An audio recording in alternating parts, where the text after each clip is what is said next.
வாழ்த்துக்களை அன்பு சபை சார்பாக தெரிவித்துக் கொள்கிறேன்.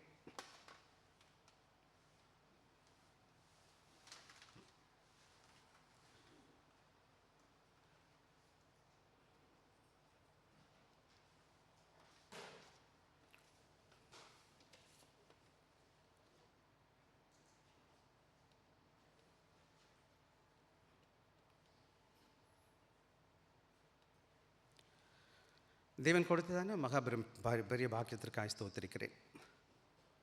நிச்சயமாகவே தேவ சமூகத்தில் இருப்பது விளையாட்டு காரியம் இல்லை. கடவுளோட கிருபை, கடவுள் வாய்ப்பு கொடுத்துருக்கிறார். எந்த வித தகுதியோடு கூட இங்கே வரல. கடவுளோட கிருபையினால் நாம் நின்று கொண்டு இருக்கிறோம். ஆனால் சில தகுதிகள் இருக்குது, அதை நாம் வளர்த்து கொள்ள வேண்டும். பேதுரு அல்லது சீஷர்களை பார்த்தீங்கன்னா அவங்களாம் நிறைய படித்தவங்க கிடையாது. மீன் பிடிக்கிறவங்க அநேகர். இயேசு கிறிஸ்துக்கு முன்னாடி, அதாவது இயேசு கிறிஸ்து சிலுவையில் மரித்து உயிர்த்தெழுதலுக்கு முன்னாடி எல்லாம் எப்படி இருந்தாங்கன்னு கேட்டிங்கன்னா ஒன்றுமே தெரியாது, பெருசாக தெரியாது, படிக்காதவங்க தான். இயேசு கிறிஸ்துவை பார்த்தாங்க, நிறைய சந்தேகங்கள், பயம் எல்லாம் வந்துச்சு. ஆனால் பின்னாடி நாட்களில் அவர்களுக்கு முன்னாடி யாரும் நிற்க முடியல. ராஜாக்கள், பெரிய பெரிய படித்த மேதாவி கூட நிற்க முடியல. ஏன்னு கேட்டிங்கன்னா ஊழியத்துக்கு வரும்போது ஒன்றும் தெரியாமல் வந்தாங்க. ஆனால் பின்னாடி நாட்களில் தங்களை வளர்த்துக்கத்தை நம்ம பார்க்க முடியும். எனவே இந்த அருமையான காலவேளை என்ன சொல்கிறதுனா, நம்ம எல்லாருக்கும் தகுதியோடு நான் வருவது கிடையாது. பிறக்கும்போது ஒருத்தருக்கும் ஒன்றும் தெரியாது. ஒரு சில தாளந்துகள் இருக்கும். ஆனால் வருகிற காலங்களில் நம்ம பல காரியங்களை கற்றுக்கொண்டு தொடர்ந்து நம்ம செய்யும்போது அதில் மெருகேறுவோன்னு சொல்லுவாங்க. அதில் சிறந்து வழங்க முடியும். அதுக்கு நான் முயற்சி செய்வேன். படிக்கிறது, கற்றுக்கொள்கிறது, செய்கிறது, இது மாதிரி நிறைய காரியங்கள் சேர்ந்து தான் என்ன செய்கிறோம், நாம் கற்றுக்கொண்டு வருவோம். கடந்த 30 வருட காலங்களில் நான் ஆண்டோட ஊழியத்திலேருந்து பார்த்துக்கிட்டது என்னென்னு கேட்டிங்கன்னா, ஒன்று தான் கற்றேன், இது நம்ம திறமையில் ஒன்றும் கிடையாது, ஆண்டோட கிருபை. அதே சமயத்தில் அதற்கென்ற தகுதிகள் வளர்த்துக்கிறது சிறப்பு. எனவே இந்த நல்ல நாளிலும் முன்னாடி நிற்கிறதுக்கு நான் நன்றி உள்ளவனாக இருக்கிறேன் ஆண்டவருக்கு. அதனால் எந்த விதத்துலையும் பெருமை ஒன்றுமே கிடையாது. கடவுள் கொடுத்த கிருபை இருக்குது. கடவுள் நடத்திட்டுருக்காரு. இன்னும் கற்றுக்கொள்ளணும், இன்னும் நல்லா செய்யணும், இன்னும் சிறப்பாக செய்யணும், இன்னும் நிறைய எழுதணும், நிறையா பண்ணணும் அப்படின்னு ஆசை இருக்குது. எனவே நான் தொடர்ந்து உங்களை உற்சாகப்படுத்துகிறேன். போதும் என்ற மனது எதில் இருக்கணும்னா, பொருள் பொண்ணுல, ஆனால் ஆண்டவர் செய்கிற காரியங்களை போதும் என்ற மனது இருக்கக்கூடாது. பணம் போதும் ஆண்டவரே அப்படி சொல்லலாம். அதுதான் பவுல் சொல்லும்போது பொருளை பற்றி பேசும் போதும் என்ற மனதோடு கூடிய தெய்வ பக்தியே மிகுந்த ஆதாயம் அப்படின்னு சொல்கிறார். எனவே நாம் ஆண்டவருக்காக செய்வது எப்படின்னு கேட்டால், பாஸ்டர் தோ இந்த ஃபவுண்டிங் பாஸ்டர் இருக்கார் பார்த்தீங்களா, அவர் என்ன சொன்னார்னா, until death I will serve the Lord. நான் மரிக்கிற வரை, அவர் இன்னும் கூட சொன்னார், I will be on this earth until 105 years அப்படின்னு சொன்னார். அவருக்கு ஆசை சாகிற வரை ஊழியம் பார்த்துட்டு சாகணும். அதுதான் என்னோட வாஞ்சியும் கூட. என்ன கிடக்கும், இந்த கடைசி நாள் எங்கே இருக்கணும், கடைசியில் சர்வ் பண்ணிக்கிட்டே தோத்திரம் போட்டு போயிடணும். அப்போ தான் அது ஒரு பெரிய மகிமையான மரணம்னு நான் நினைப்பேன். நம்ம அங்கே போய் இங்கே போய் அதெல்லாம் எப்படி வரும்னு தெரியாதுன்னு வச்சுக்கோங்களேன். ஸோ இந்த பூமியில் ஒரு காலங்கத்தில் வாழ்ந்துடும். எதுக்காக வாழ்கிறோம், எப்படி வாழ்கிறோம் என்று சற்று யோசித்து வாழ ஆரம்பிப்போன்னா ஆண்டவர் நமக்கு கிருபைகளை கொடுப்பார். எனவே நான் இந்த மாதத்தில் விசேஷமாக போன 2-3 மாதமாக நாம் ஒரு சில டாபிக், ஒவ்வொரு மாதமும் ஒரு சில கொள்கைகளை, காரியங்களை நாம் தியானித்து கொண்டு வரோம். முதல் போட நான் சர்ச் வர்ஷிப், ஃபேமிலி வர்ஷிப்பை பற்றி நான் பேசினேன். குடும்ப ஆராதனை பற்றி பேசணும். அடுத்த மாதம் ஆகஸ்ட் ஃபுல்லாக நம்ம என்ன பேசணும்னு கேட்டேன், கிங்டம் ஆஃப் காட், தேவ ராஜ்யத்தை குறித்து நம்ம பேசணும். தொடர்ந்து முடிஞ்சப்பட்ட நான் பேசும்போதெல்லாம் அதை பற்றி தான் பேசியிருக்கேன். இந்த மாதத்தில் நம்ம என்ன பண்ணோம், முதல் ஞாயிறுலேருந்து 3 ஞாயிறு இதையும் தொடர்ந்து நம்ம என்ன பேசுகிறோம், எண்ட் டைம்ஸ் அண்ட் ஹோப் சீரீஸ்ன்னு பேசிகிட்ருக்கோம். எண்ட் டைம் கடைசி காலங்களை குறித்தும் நம்பிக்கை குறித்தும் நம்ம பேசிகிட்ருக்கோம். பரலோக ராஜ்யத்தின் நம்பிக்கை குறித்தும். முதலாவது வாரம் பேசும்போது நான் என்ன பேசினேன், மகிமையான நம்பிக்கை, க்ளோரியஸ் ஹோப்ன்ற தலைப்பில் பேசணும். ஆண்டவராக இயேசு கிறிஸ்து வரப்போகிறார், என்ன நடந்துகிட்டு இருக்குது அப்படின்னு பேசணும். ரெண்டாவது இயேசு கிறிஸ்துவின் வருகை நிச்சயம் என்று 2வது வாட்டி பேசணும். 1 தெசலோனிக்கேயர் 4வது அதிகாரம் 13-18 வரை. போன மாதம் என்ன பார்த்தோம், அவர் இட்டர்னல் ஹோம் அப்படின்னு பேசணும். வெளிப்படுத்தல் 21:1-5 வரை. ஸோ இந்த காரியங்கள் எல்லாம் எதை பற்றி பேசிகிட்டு இருக்குன்னா, இதை குறித்து இன்னும் நிறையா பேசியிருக்கு வேதம். இந்த உலக வாழ்க்கை என்பது சொற்ப காலங்கள் வாழ்கிறோம். ஆனால் ஆண்டோட வருகையை நாம் எடுத்துக்கொள்ளப்பட்டவர்களாக நித்தியமாக வாழ்வதற்கு தேவன் என்னையும் உங்களையும் தெரிந்து வைத்திருக்கிறார் என்பதை நானும் நீங்களும் புரிஞ்சுக்கணும். எனவே அதன் தொடர்ச்சி தான் இன்றைக்கி நம்ம பேசுகிற பாடம். அதுதான் இங்கே போட்டிருக்கு, நித்திய கண்ணோட்டத்துடன் வாழ்வோம், லிவிங் வித் இட்டர்னல் பெர்ஸ்பெக்டிவ் அப்படின்னு போட்டிருக்கோம். இங்கிலீஷ் இன்னொரு வார்த்தை போட்டோம், லிவிங் வித் இட்டர்னிட்டி இன் மைண்டுன்னு போட்டிருக்கோம். 2 வேத பகுதி தான், 2 வேத வசனம் தான் எடுத்துக்கிறேன். ரொம்ப பெரிய வேத வசனம் இருக்கும், கொஞ்சம் அதிகமாக நேரம் எடுக்க வேண்டியிருக்குது. 2 கொரிந்தியர் 4வது அதிகாரம் 17வது வசனத்தை 18வது வசனத்தை நாம் வாசிக்க கேட்டிருக்கிறோம். எனவே தயவு செய்து அதை எடுத்து வைத்துக்கொள்ளும்படியாக உற்சாகப்படுத்துகிறேன். எனவே நீங்கள் அதை எடுத்துக்கிட்டிங்கன்னா சிறப்பாக இருக்கும். எனவே இதுதான் என்னுடைய தலைப்பு போட்டிருக்கோம், living with an eternal perspective. என்னுடைய பார்வை எதை நோக்கி பயணிக்கிறவனாக காணப்படுகிறேன். எப்படிப்பட்டதாக இருக்குது, அதுதான் வேத பகுதியுடைய தொடர்ச்சி. அதாவது 2 Corinthians 4:17-18. என்னுடைய ஆசை என்னவாக இருக்குன்னு கேட்டிங்கன்னா, நீங்களாம் வேதத்தை மற்ற நாளில் திறக்கிறோமோ இல்லையோ, இப்போது சபைக்கு வரும் பொழுது வேதத்தை நம்ம எடுத்து வச்சுக்கிட்டோம்னா அவங்களுக்கு பிரயோஜனமாக இருக்கும். பக்கம் 248 என்னுடைய வேத புத்தகத்தில் நீங்களே அந்த தமிழ்லேருந்து எடுத்து வச்சுக்கோங்க. இந்த வேத பகுதி தான் மையமான வேத பகுதி. எனவே இதை நம்ம என்ன செய்ய போகிறோம், சில நேரங்களில் கொஞ்சம் நேரம் நம்ம சிந்திக்க போகிறோம். ஆக இந்த இதில் எப்போவுமே நம்ம ஒரு வழக்கம் இருக்குது பாருங்கள், ஒரு 2-3 பகுதியை சொல்லுவோம், 3 கருத்து நம்ம சொல்லுவோம். ஏன்னு கேட்டிங்கன்னா அவ்வளோதான். இந்த வேத பகுதி எங்கேருந்து நம்ம எடுக்கிறோன்னு கேட்டிங்கன்னா, வேதத்தில் உள்ள கருத்தை தான் நம்ம பேசுகிறோம், நம்ம சொந்த கருத்தை பேசுகிறது இல்லை. தயவுசெய்து நல்லா புரிஞ்சுக்கணும். இந்த பெர்ஸ்பெக்டிவ் ஆன் சஃபரிங் சொன்னால் எங்கே இருக்குது, அவர் அதை தான் சொல்கிறார். பாடு எப்படிப்பட்டது. ரெண்டாவது அவர் என்ன செய்கிறாருன்னு கேட்டிங்கன்னா, ரெண்டாவது வேல்யூ த இட்டர்னல் ஹோப். ஆக இந்த உலக பாடுகளை பற்றி பேசும்போது அது மகிமையை ஒத்து பேசுகிறாரு. எது நிச்சயம், நித்திய நம்பிக்கை எப்படிப்பட்டதுன்ற பற்றி பேசுகிறாரு. மூணாவது என்ன சொல்கிறாருன்னு, ஃபோக்கஸ் ஆன் தி அன்சீன். இந்த உலகத்தில் காணப்படாதவர்களை குறித்து என்ன செய்யுங்க, பார்க்கிறவர்களாய் கண்ணோக்கம் உள்ளவர்களாய் காணப்படுங்கன்னு சொல்லிட்டு இந்த வசனத்தில் சொல்லி 17b 17c 18 இந்த வசனத்தில் அதெல்லாம் இருக்குது. நீங்கள் நல்லா கவனமாக கவனிப்பீங்கன்னா அதுக்குள்ளே அந்த வசனம் ஒழிஞ்சிக்கிட்டு இருக்கு, இந்த காரியங்கள் அதில் இருக்குது. ஆக நாம் என்ன செய்ய போகிறோம், இதை குறித்து நம்ம பேசுகிறதுக்கு முன்னாடி ஒரு சின்ன கதை உங்களுக்கு சொல்ல போகிறோம். ஆக இந்த உலக வாழ்க்கை என்பது எப்படின்னு கேட்டால், கஷ்டமோ நஷ்டமோ, ஒரு ஆங்கிலத்தில் தெலுங்கில் ஒரு சொல்லுவாங்க, ஒரு நல்ல இன்பமும் துன்பமும் என்ன செய்யுது, ஒரு தராசில் 2 தட்டு மாதிரி. அந்த காலத்தில் பார்த்தீங்கன்னா தராசு பார்த்துருப்பீங்க, 2 பக்கம். ஒன்று இன்பம் ஏறிச்சுன்னா துன்பம் குறைஞ்சிரும், துன்பம் இறஞ்சிச்சுன்னா ஏதோ ஒன்று ஏறி இறங்கிட்டே இருக்குமே தவிர 2 இல்லாதது இல்லை. அது உலக வாழ்க்கை, 2மே சேர்ந்தா தான் வாழ்க்கை இல்லையா. வாழ்க்கையில் கடவுள் படைப்பில் ஒவ்வொன்றும் எப்படி இருக்குன்னா மிகவும் அழகாக படைச்சிருக்கிற. இதை குறித்து பேசுறதுக்கு நேரம் இல்லை. ஆனால் ஒன்று நல்லா புரிஞ்சுக்கணும், இந்த உலகத்தில் என் வாழ்க்கையில் நடக்கிற எந்த காரியமும் ஆண்டவருக்கு தெரியாமல் நடக்கலை என்பதை புரிஞ்சுக்கணும். ஆண்டவருக்கு தெரியாமல் நடக்காது. அவர் எல்லாவற்றையும் அறிந்தவர், சர்வ ஞானி அப்படின்னு சொல்லுவோம். அப்போது நான் என்ன செய்யக்கூடாதுன்னு கேட்டால், அங்கலாய்க்கிறது ஒன்றும் கிடையாது இல்லை. ஆனால் இந்த பாடுகள் இயற்கையில் எல்லாருக்கும் வரும், நமக்கும் வரும், எல்லாருக்கும் வரும். விசேஷமாக வேதத்தை பார்த்திங்கன்னா எல்லா வேத பண்டிதர்களும், விசேஷமாக பைபிளில் நான் பார்க்கும் பொழுது புதிய ஏற்பாட்டில் நீங்கள் பார்த்தீங்கன்னா கஷ்டப்படாத ஊழியக்காரனே கிடையாது. யாராச்சும் ஒரு ஆள் சொல்லுங்கள், ஒரு கஷ்டமாக படலாம் பாஸ்டர், ஊழியத்துக்கு வந்தாலே கஷ்டப்படுவாங்க. எல்லா ஊழியர்களும் இயேசு கிறிஸ்துவ தொடங்கி சீஷர்களை எடுத்துக்கோங்க. அது மொத்தம் சீஷர்கள் மாத்திரம் கிடையாது, விசுவாசிகளுமே என்ன செஞ்சாங்க, முதல் 3 நூற்றாண்டுகள் எல்லாம் பாரத்தில் கஷ்டத்தில் தான் இருந்தாங்க. கொன்று குவிச்சிட்டாங்க மில்லியன் கணக்கான மக்களை கிறிஸ்தவத்துக்காகவே. ஹிஸ்ட்ரி போய் படித்து பார்த்தீங்கன்னா, வரலாறு படிக்கணும். 2 காரியம் நான் எப்போவுமே சொல்லுவேன் வேத பள்ளிகளுக்கு. ஒன்று வேத ஞானம் தெரியணும், 2வது வரலாறு தெரியணும், சபை வரலாறு. ஒரு 60 வருஷம் முன்னாடி சிங்கப்பூரில் இருந்தவங்களுக்கும் இன்றைக்கி இருக்கிற பிள்ளைகளுக்கும் என்ன இருக்குது, வித்தியாசம் இருக்குது. 60 வருஷம் முடிச்சு இந்த ஊர் எப்படி இருந்துச்சு, இன்றைக்கி இந்த ஊர் எப்படி இருக்குன்னு நமக்கு தெரியும். ஸோ வரலாறு என்ன செய்யுதுன்னு கேட்டால் பெரிய படிப்பினை நமக்கு கற்றுக் கொடுக்குது.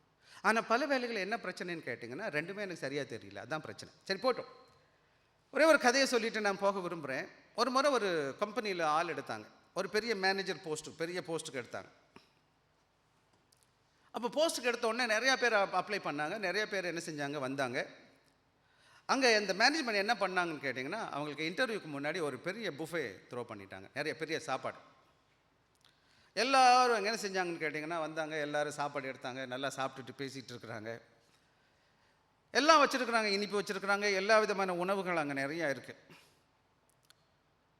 அதோட இன்னொரு முக்கியமானது இருந்துச்சு, கசப்பான ஒரு பாவக்காய் கூட்டும் இருந்துச்சு. நிறையா பேர் போனாங்க, எல்லாம் நிறையா நல்ல சாப்பாடு எடுத்தாங்க, ஸ்வீட் எடுத்தாங்க, எல்லாம் நல்லா சாப்பிட்றாங்க. எல்லோரும் என்ன செய்யலை, இந்த பாவக்காய் பக்கம் தலை வச்சு கூட படுக்கலை. அங்கே ஒரே ஒருத்தர் மட்டும்தான் பாவக்காய் எடுத்து சாப்பிட்டுட்டு போயிட்டான். அப்போ இன்டர்வியூ சாப்பாடு முடிஞ்சிச்சு, எல்லாம் இன்டர்வியூக்கு காத்துட்ருக்காங்க. அப்போ ஒருத்தன் சொன்னான், இல்லைக்கா இன்டர்வியூலாம் முடிஞ்சிச்சு, நீங்கள் போயிடலாம் அப்படின்ட்டான். என்னடா இன்டர்வியூ கூப்பிடல, இல்லை நாங்கள் இன்டர்வியூ பண்ணிட்டோம் அப்படின்னு சொல்லிட்டு. என்ன பிரச்சனைன்னு கேட்டிங்கன்னா, அவங்க என்ன எதிர்பார்த்தாங்கன்னா, யார் இனிப்பு மட்டும் எடுக்கிறானோ அவன் எப்படிப்பட்ட ஊழியக்காரனாக இருக்க மாட்டான், நல்ல வேலைக்காரன். வாழ்க்கை கசப்பு வரணும். கசப்பு இல்லாத வாழ்க்கை நல்லா இருக்குமா? எவன் ஒருத்தனுக்கு வயிற்று வலி இருக்கோ அவன் தான் இன்னொருத்தன் வயிற்று வலி புரிஞ்சுக்குவான். ஒருத்தனுக்கு பல்லு வலி இருக்குன்னா அப்போ தான் இன்னொருத்தன் பல்லு வலி சரியாக புரியும். ஆக வாழ்க்கையிலே எப்பயுமே ஃபெயில் ஆகவே இல்லைன்னு வச்சுக்கோங்களேன், இன்னொருத்தன் ஃபெயிலியர் அவன் கொண்டாட மாட்டான். கஷ்டமே வரலன்னு வச்சுக்கோங்க. எனக்கு இப்போ வச்சுக்கோங்களேன், நான் ஏன் இந்த இடத்துல எல்லாருக்கும் மனதில் எல்லார்ட்டும் அன்பாக இருக்கணும் பேசுகிறேன். எனக்கு நான் என் வாழ்க்கையில் நான் அதெல்லாம் பார்த்துருக்கேன். ஸோ இன்றைக்கி நான் என்ன சொல்ல வருவேன்னு கேட்டால், ஆண்டவர் ஒவ்வொருவரையும் உருவாக்கிட்டு இருக்கார் அன்பான பிள்ளைகளை. ஒவ்வொரு காரியத்துலையும் அழகாக செதுக்கிட்டு இருக்கார். He is just moulding me. ஆனால் என்னன்னு கேட்டால் மோல்டிங் கஷ்டமானது. செதுக்கிறது ரொம்ப வலிக்கும், ப்ரூனிங் பண்ணுறது வலிக்கும். ஆனால் அது எனக்கும் உங்களுக்கும் நன்மைக்காக. ஆனால் என்ன நினைக்கிறோன்னு கேட்டால், இல்லை எனக்கு கசப்பானது எதுவுமே வேண்டாம். இப்போ பார்த்தீங்கன்னா நம்ம ஆஸ்பத்திரிக்கு போகிறோம், சிறு பிள்ளைகளுக்கு வேணால் அந்த ஸ்வீட்டான மருந்து கொடுப்பாங்க. ஆனால் அதிகமான மருந்தெல்லாம் எப்படி தான் இருக்கும், இன்றைக்கி மாமா கசக்கும். இன்ஜெக்ஷன் போடுறாங்க, வலிக்கும். ஆப்ரேஷன் பண்ணுறாங்க, இன்னும் அதிகமாக வலிக்கும். அம்மா சொல்கிறாங்க, என் பிள்ளைக்கு ஆப்ரேட் பண்ணுங்க. ஏன் சொல்கிறாங்க அம்மா? பிள்ளைக்கு ஊசி போட்டால் வலிக்குமா வலிக்காதையா? எந்த பிள்ளைக்கு ஊசி போட்டால் சந்தோஷமாக இருக்கும் சொல்லுங்கள் பார்க்கலாம். என் பிள்ளைக்கு ரொம்ப ஊசி போட்டால் சந்தோஷம் இல்லை, கொஞ்சம் நல்ல கசப்பான மருந்து குடிச்சு எந்த பிள்ளை இருந்தாலும் முரண்டு பிடிச்சி சண்டை போட்டு சிறு வயசில் நம்ம பார்த்துருக்குறோம். நம்ம பிள்ளைகளுக்குமே இங்கே சில பேருக்கு எக்ஸ்பீரியன்ஸ் இருக்கும். கசப்பு பல வேலைகளில் என்னோடய வாழ்க்கையில் ஆசீர்வாதமாக இருக்குது, பல வேலைகளில் ஆசீர்வாதமாக இருக்குது. ஆனால் எனக்கு அது பிடிக்கிறது இல்லை. புரியுதுங்களா உங்களுக்கு நான் சொன்னது ஏதாச்சும்? ஸோ அதை பற்றி தான் இங்கே பேச போகிறார். கொஞ்சம் கொஞ்சமாக பேசிட்டு வருவோம். ஆக நான் என்ன பேசலான்னு பார்க்கலாம். ஆக இன்றைக்கி நான் அதை பேசுகிறதுக்கு முன்னாடி என்ன பண்ணணும்னு கேட்டிங்க, ஒரு சில காரியங்களை உங்களுக்கு சொல்ல வர்றேன். ஏன் இதை பற்றி பவுல் பேசுகிறாருன்னு கேட்டிங்கன்னா, அவருடைய வாழ்க்கையிலேயே அங்கே மாத்திரம் கிடையாது. கொரிந்தர் திருச்சபை எழுதும்போது கொரிந்தர் திருச்சபையில் ஒரு கூட்ட மக்கள் என்ன செஞ்சிட்ருக்காங்க, பாடுகள் மத்தியில் கடந்து போயிட்டு இருக்கிறாங்க. என்ன பண்ணுறது? எடுத்தவங்க 1வது அதிகாரம் 4வது வசனம் வாசிங்க. 1 கொரிந்தர் 2 கொரிந்தர் 1:4 4லேருந்து வாசிங்க. 1 கொரிந்தர் 2 கொரிந்தர் சாரி மன்னிக்கணும் 2 கொரிந்தர் 1. ம் ம் ம் ஆகும்படிக்கு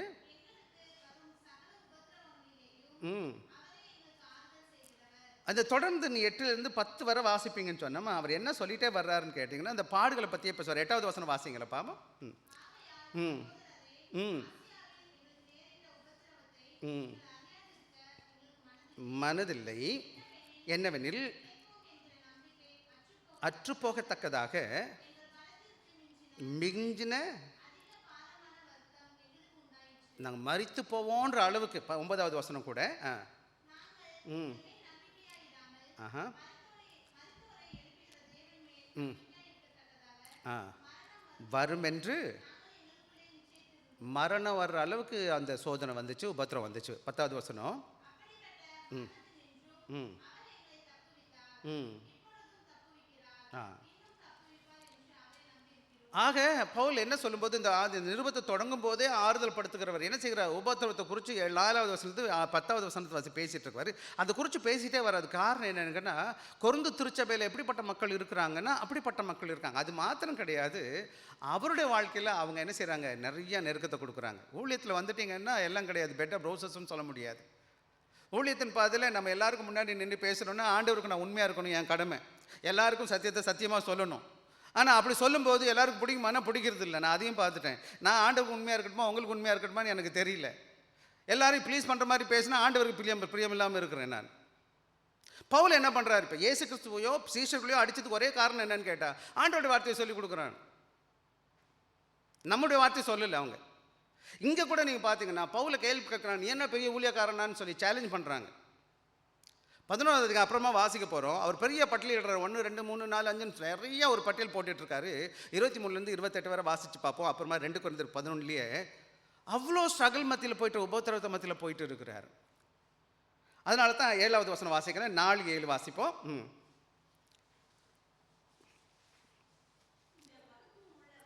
வல்லமை உண்டாயிராமல் தேவனால் உண்டாயிருக்கிறது என்று விளங்கும்படி நாம் நம்முடைய சரீரத்தை அவர் என்ன சொல்கிறாருன்னா மண் பாண்டோன்னு சொல்கிறார். இஸ் அ ஜார், கிளே ஜார்ன்னு சொல்கிறார். 8வது வசனம். நெருக்கப்பட்டும் ஒடுங்கி போகிறதில்லை. ஆக எல்லா பக்கத்திலும் நான் நெருக்கப்பட்டு இருந்தாலும் நாங்கள் என்ன செய்ய மாட்டோம், ஒடுங்கி போக மாட்டோம். கலக்கம் அடைந்தாலும் மனம் முறிவடைதில்லை. 9வது வசனம்.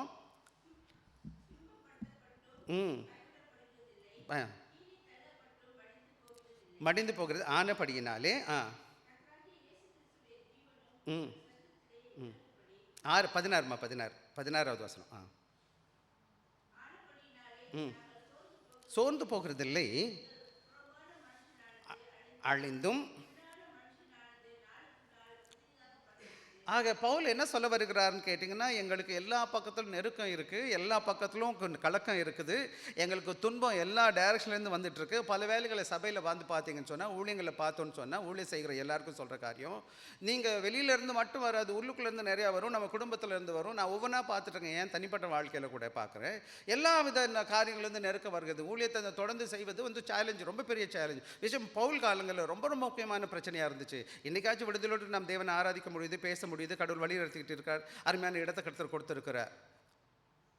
ஆனால் அந்த மாதிரி காலங்கள் என்ன கேட்டிங்கன்னா பெரிய சேலஞ்ச். அவங்க தான் ஃபஸ்ட் செஞ்சுரியில் ஊழியம் பார்த்துட்டு இருக்காங்க. முதல் நூற்றாண்டு ஆண்டவராக இயேசு கிறிஸ்து உயிர் தெழுந்த பிறகு எப்படி இருக்குன்னு கேட்டிங்கன்னா எல்லா விதத்துலையும். ஆனால் அவங்க சொல்கிறாங்க, ஆனபடி நாங்கள் சோர்ந்து போகிறது இல்லை, எங்கள் புறம்பான மனுஷன் அழிந்தும் உள்ளான மனுஷன் அது நாளுக்கு நாள் என்ன செய்யறான், புதிதாக்கப்படுகிறது. இதுதான் ஊழியம். பாருங்களேன், நம்ம எல்லாம் வயசாக ஆக எல்லாம் இழந்து போயிடுவோம். பவுலை பற்றி பேசும்போது பார்க்க அழகான ஆள் கிடையாது, ஷார்ட்டானவர், பால்டேட்டாவர், இப்போ கண்கையெல்லாம் பிதுங்கி இருக்கும், பேச்சில் அவர் திறமசாலிலாம் கிடையாது, ரொம்ப பெரிய காரியம் அங்கே இருக்குது. ஆனால் தேவனால் வல்லமையாக பயன்படுத்தப்பட்ட ஊழியர்கள் ஆண்டவராக இயேசு கிறிஸ்துக்கு அப்புறம் பவுல் மாதிரி லீடர் நம்ம பார்க்க முடியாது. வேதத்தின் ஃபுல்லாக வாசிச்சிங்கன்னா பவுலோட இம்ப்ரிண்ட்டை பார்த்துக்கிட்டே இருக்கலாம், காலை பார்த்துக்கிட்டே இருக்கலாம், அவர் செய்கிற காரியங்களை நம்ம பார்க்க முடியாது ஒரு எழுத்தின் மூலமாக. ஆனால் எவ்வளோ நெருக்கம் இருந்துச்சுன்னு கேட்டிங்கன்னா ஈஸியெல்லாம் கிடையாது. இன்னும் சொல்ல போனால் அவன் நியூரோ என்ன செய்கிறான், சிரச்சேதம் பண்ணிடுறான். எதுக்காக? சுவிசேஷத்தின் பணிக்காக, ஊழியத்திற்காக. ஒரு பக்கம் சொந்த ஜனங்கள், இன்னொன்று புறத்திலேருந்து வெளியில் வர்றாங்க. ஸோ ஊழியத்தில் இருக்கிற நாம் ஆண்டவருக்கு பிரியமாக இருக்கும்போது இதெல்லாம் இயற்கையில் என்ன செய்யும், வரும். அதைத்தான் நம்ம பார்க்குறோம். அதனால தான் 17-18 வாசிக்கலாம். 2 கொரிந்தியர் 4:17-18. எனவே அவர் சொல்கிறார், மேலும் காணப்படுகிறவர்களே அல்ல காணப்படாதவைகளை நோக்கி இருக்கிற நமக்கு அது சீக்கிரத்தில் லேசான நம்முடைய உபத்திரவம் உண்டாக்குகிறது. ஏனெனில் அனித்தியமானவர்கள். எனவே தான் அவர் சொல்கிறாரு, ஐயா நீ இந்த பாடுகள் பாடுற இதெல்லாம் பார்க்குறேன், எனக்கு கஷ்டம்தான். ஆனால் அந்த பாடு எப்படிப்பட்டதுன்னு தான் விளக்கிக்கிட்டு இருக்கிறார். 5வது அதிகாரம் 1-2 வசனம் கூட வாசிங்க. அழிந்து போனாலும்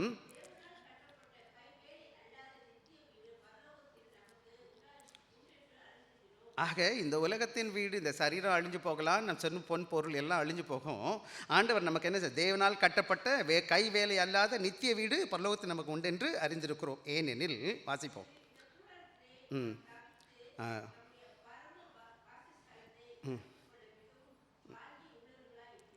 எனவே நாம் அப்படிப்பட்ட வாஞ்சியோடு வாழ்வது தான் இந்த உலகத்தில் தேவன் அழைத்த அழைப்பின் நோக்கம். எனவே நாம் அதை குறித்து தான் சுருக்கமாக நான் உங்களோடு கூட பேச போகிறேன். விஷயம் இந்த 2 வேத பகுதி என்ன செய்யுதுன்னு கேட்டிங்கன்னா, என் வாழ்க்கையில் வருகிற பாடுகளை எப்படி நான் பார்க்க வேண்டும், எப்படி நித்தியத்தின் பார்வையில் பார்க்க வேண்டும், அது என்ன செய்யுதுன்னு கேட்டால், நான் இந்த உலகத்தில் பாடுகள் இல்லைன்னு வேதம் சொல்லலை, எங்கேயுமே சொல்லப்படலை, கடவுளை ஏற்றுக்கொண்டதுனால. ஆனால் என்ன செய்யணும்னு கேட்டிங்கன்னா, இந்த வேத பகுதி எனக்கு சொல்லிக் கொடுக்குது. இந்த பாடுகள் ஒத்தியில் இந்த பாடுகள் கம்பேர் பண்ணும்போது, நித்தியத்தை கம்பேர் பண்ணும்போது ஒன்றும் இல்லை. எனவே அப்படிப்பட்ட நம்பிக்கையோடு கூட நாம் வாழ வேண்டும் என்பதை அவர் சொல்லிக் கொடுக்குறாரு. எனவே இந்த வேத பகுதி காரியம் என்ன செய்யுதுன்னு கேட்டிங்கன்னா, ஒன்றொன்னா நம்ம பார்க்கலாம். தம்பிங்களா? Okay, can we? Okay. Perspective of suffering 17வது வசனத்தில் வாசிக்கலாம். இப்போ எனக்கு மறுபடியும் காணப்படுகிறவர்களே அல்ல நோக்கி இருக்கிற நமக்கு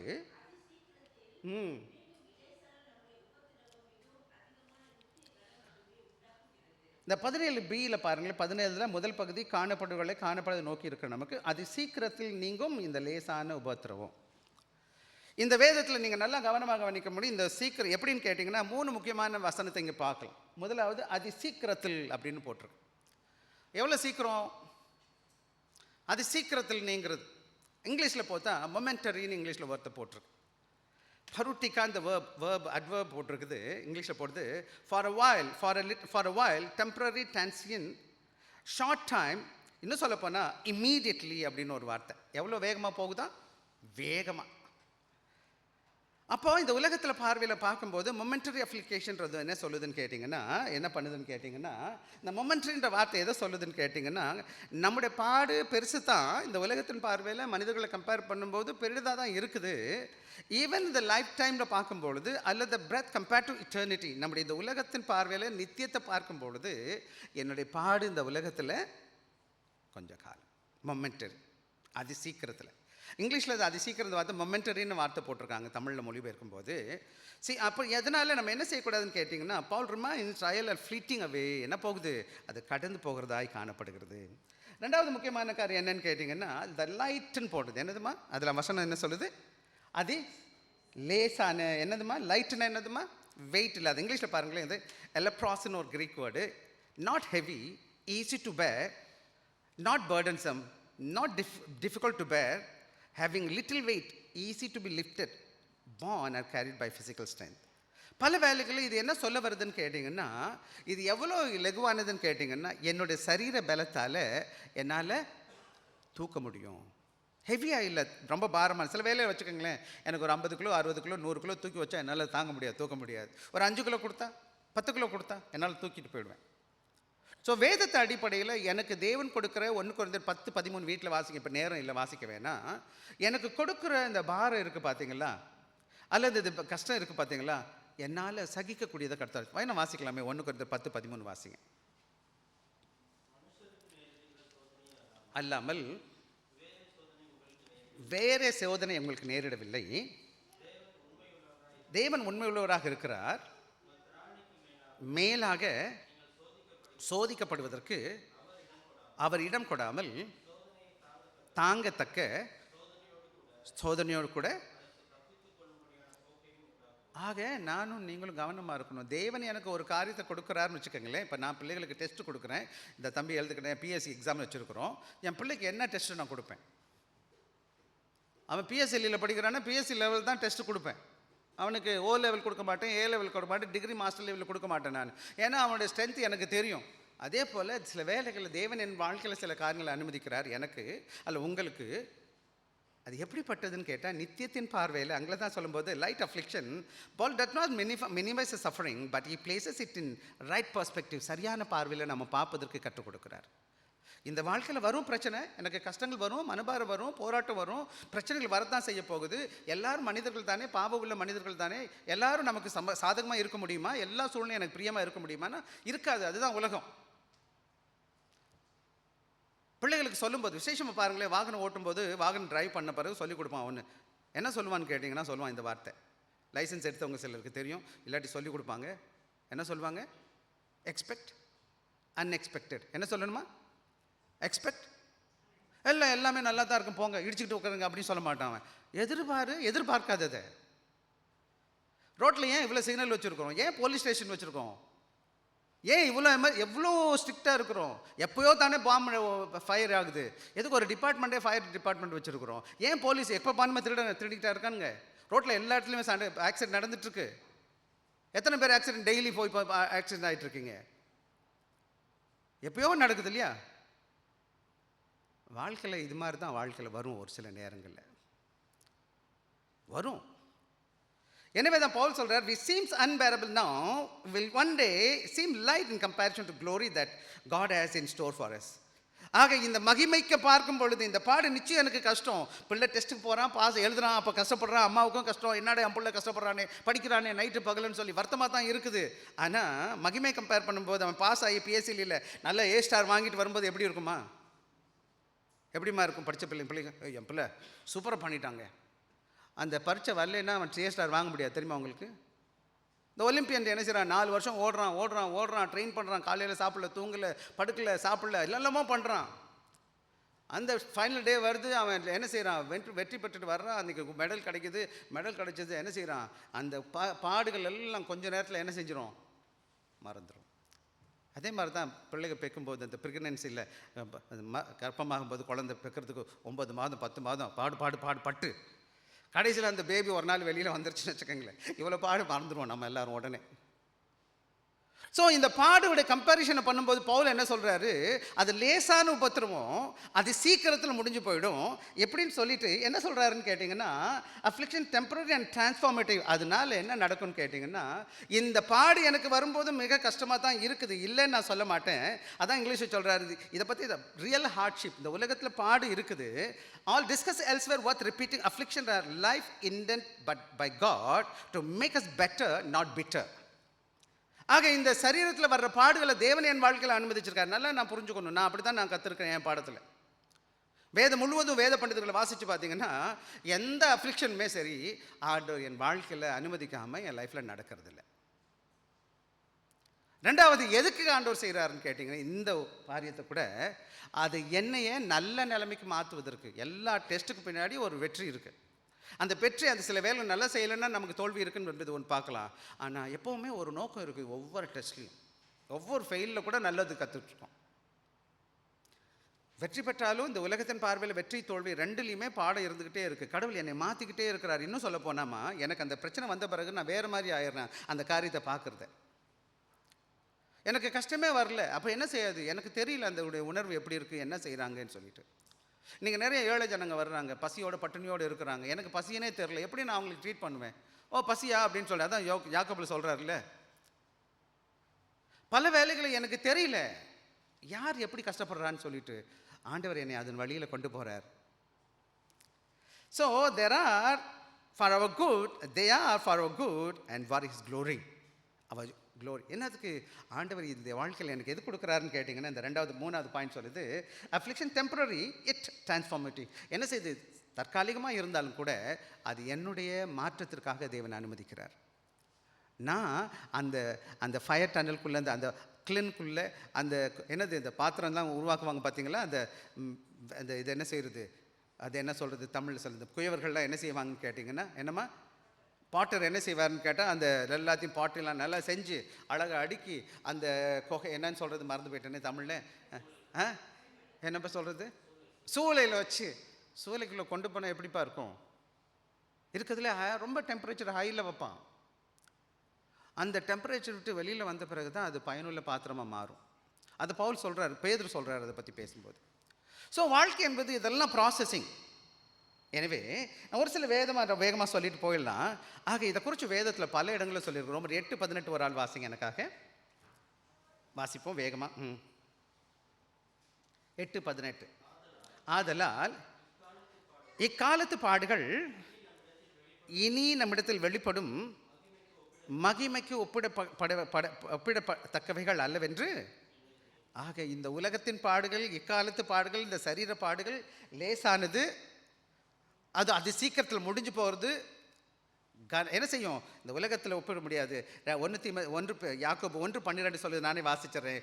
சோதனை சகிக்கிற மனுஷன் பாக்கியவான், அவன் உத்தமன் என்று விளங்கின பின் கர்த்தர் தம்மிடத்தில் அன்பு கூறுகிறவர்களுக்கு வாக்குத்தத்தம் பண்ணின ஜீவிய கிடத்தை பெறுவான். எப்போதெல்லாம் நான் ட்ரையலில் சக்ஸஸ் ஆகுறேனோ எனக்கு ரிவார்டு இருக்குது. அன்பான பிள்ளைகளை, எனக்கு பாடுகள் மத்தியில் போகிறோம். இன்றைக்கி டெஸ்ட்டுக்கு முன்னாடி பாஸ் ஆகிறோம், பாஸ் ஆகிட்ட பிறகு எனக்கு கிஃப்ட் இருக்குது இல்லையா, சக்ஸஸ் ஆகிட்டேன்.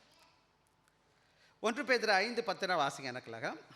1 பேதுரு 5:10.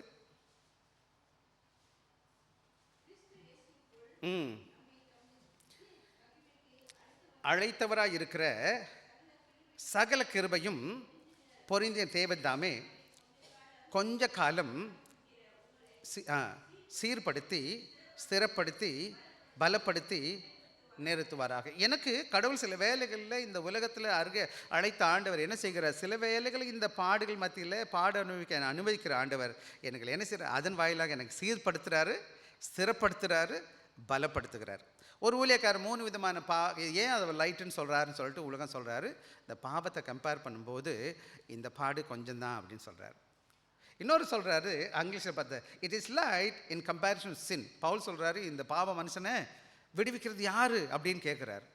ரோமர் 7:14 24 இந்த பாவத்தினால பீடிக்கப்பட்டு இருக்கிறோம். அந்த பாவத்தில் வர்ற பாடுகள் இருக்குது, உத்தரவு இருக்குது, கஷ்டம் இருக்குது. பாவத்தினால என்ன நான் மீட்டுக்கொள்ள முடியல, அது என்னை சஃபர் பண்ணுது. அதே போல் சொல்ல லைக் கம்பேரிசன் ஹெல்னு சொல்கிறாரு. இந்த உலக பாடுகளை கம்பேர் பண்ணும்போது நரகத்தில் உள்ள பாடு எப்படி இருக்குமா, நரகத்தில் போய் எப்படி இருக்கும். நான் முதல்ல சொன்னேன், ஒரு சகோதரியை பார்க்க போனேன், ஒரு ஆக்சிடெண்ட்டில் இறந்துட்டாங்க, ஃபயர் ஆக்சிடெண்ட்டில் உலகம் எதில் இருந்துச்சுன்னு. அவங்க சொன்ன ஒரு வார்த்தை என் மனதில் இப்போ கூட நிற்கிது. ஃபயர் த்ரூவில் போகலை, அந்த அனல் பட்டு கையெல்லாம் உறிஞ்சிருச்சு, முகம்லாம் இதாகிடுச்சு. அனலே இவ்வளோ பவர்ஃபுல்லாக இருந்துச்சுன்னா ஃபயருக்குள்ளே போனோம்னா எப்படி இருக்கும். இதுதான் நரகத்தை காமிச்சிச்சு எனக்கு. அது மாத்திரம் கிடையாது, affliction is light in comparison to glory. ஆண்டவரோட மகிமையில், ஆண்டவரோட கனத்தில், இந்த உலகத்தில் நேற்று நம்ம பேரடைஸ் பண்ணோம், எல்லாத்தையும் அழகழகாக ஏதோ செஞ்சு வச்சுருக்கிறான், அவனா செஞ்சிட்ருக்கான். அவன் கற்பனையில், இந்த கற்பனைக்கே கிட்டத்திலே இல்லைங்க ஆண்டோட மகிமை. அந்த பரலோகம் எப்படி இருக்கும்னு நீங்கள் நினைக்கிறீங்க? இந்த பூமிக்கு அது இல்லை. தேவனோட படைப்பை பார்த்தா இவ்வளோ அழகாக இருக்கு இல்லையா? ஆக என்னுடைய இந்த கொஞ்ச கால பாடுகளை குறித்து நான் புலம்பிக்கிட்டு ஆண்டவர் ஏன் ஆண்டவர்ன்றதை விட ஆண்டவரோட வருகைக்காக காத்திருக்கிற நாம் எப்படி இருக்கலாம்?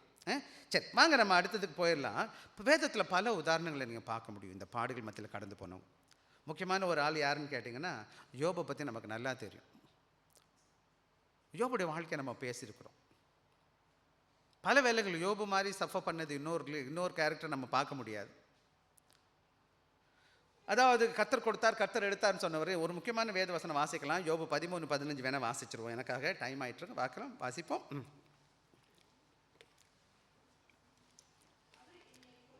அவர் என்னை கொன்று போட்டாலும் அவர் மேல் நம்பிக்கையாக இருப்பேன், ஆனாலும் ஆமாம், அவர் என்னை கொன்று போட்டால் கூட அவரை நம்புவேன்னு சொல்கிறார். ஏன்னு கேட்டால் அதுதான் ஆண்டோட விசுவாசம். ஆக பாடுகள் கஷ்டங்கள் வரும் பொழுது நம்ம என்ன செய்யக்கூடாது? இந்த நேரத்தில் அங்கலாய்ச்சிட்டு ஏன் ஆண்டவர், எதுக்கு ஆண்டவர்னு கேட்கலாம். சரி வேலை நம்ம கேட்டுருக்குறோம். ஆனால் ஒன்று தெரிஞ்சுக்கங்க, ஆண்டவர் ஏதோ நோக்கத்தோடு கூட என் வாழ்க்கையில் இந்த காரியத்தை செய்கிறவரார். ஆனால் அந்த உபத்திரம் எப்படிப்பட்டது? அது சீக்கிரத்தில் முடிஞ்சு போகிற இந்த லேசான உபத்திரவம். அது சுகவீனமாக இருக்கலாம், பாடுகளாக இருக்கலாம்.